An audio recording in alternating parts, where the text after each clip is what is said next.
Assalamualaikum warahmatullahi wabarakatuh. Jumpa lagi sahabat sehat, masih di channel kita ini. Kali ini baru selesai praktek, jadi belum sampai di rumah. Supaya nggak lupa, langsung kita buat video ini. Uh, jadi kita mau berbagi. Nah, beberapa pasien yang datang ke poli dokter paru dengan keluhan sesak. Nah, sesak napas gitu. Ya sesak napas, nggak mungkin sesak sesak ya yang lain-lain ya. Sesak urusannya dengan napas. Tapi sebagian dari mereka ternyata eh, sesak itu bukan dari paru masalahnya gitu. Jadi setelah kita periksa parunya normal, kemudian kita lakukan pemeriksaan radiologi, fototoraks bersih normal gitu. Kita periksa apakah ada kecurigaan ke arah asma, ternyata tidak ada. Nah, ternyata beberapa dari pasien ini sesaknya disebabkan organ-organ lain di luar paru gitu. Apa tuh? Satu ada yang lambungnya. Jadi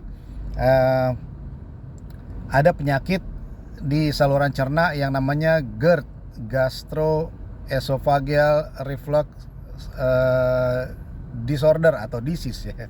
Jadi gangguan asam lambung, kalau bahasa awamnya asam lambung naik ke atas gitu. Asam lambungnya ngebalik gitu.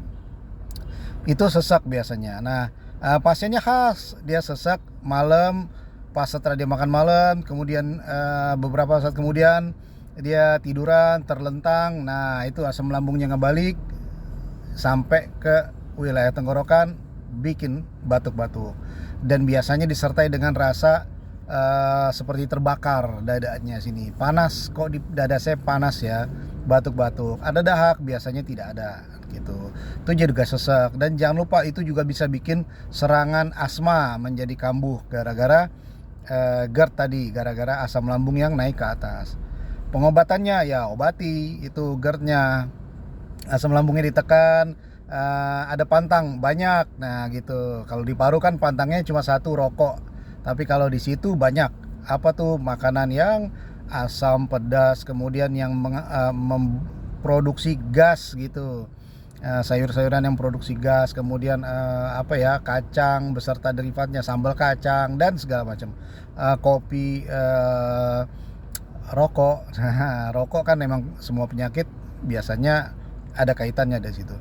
Nah, kalau itu ditangani bagus, nanti biasanya hasilnya juga akan baik. Tapi kalau itu tidak ditangani, hampir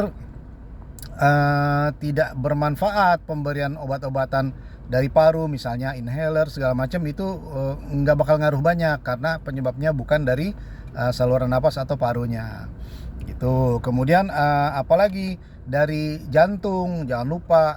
Jadi keluhan sesak pada pasien-pasien yang menderita penyakit jantung biasanya disertai dengan keluhan mudah atau mudah lelah atau capek kalau pada aktivitas. Misalnya kemarin-kemarin sebelum sakit ini saya naik turun tangga tuh di rumah biasa aja, sekarang nggak bisa, baru separuh udah ngos-ngosan dok gitu, udah capek, rasanya kok napas saya berat gitu.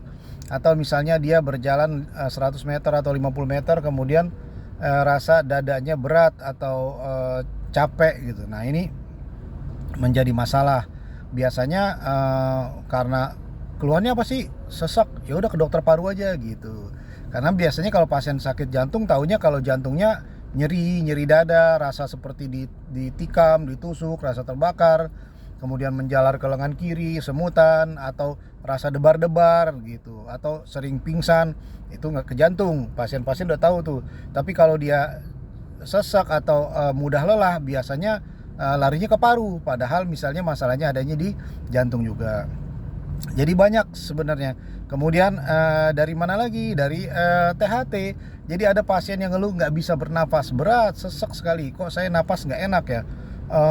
Ternyata ada tonsil, amandel membesar gitu, sehingga menghalangi. Lalu dia bernafas seperti harus mangap begitu. Atau misalnya di hidungnya ada penebalan mukosa hidung, penyempitan saluran hidungnya, sehingga dia nggak bisa bernapas lewat hidung, lalu dia harus napasnya mangap, buka mulutnya gitu.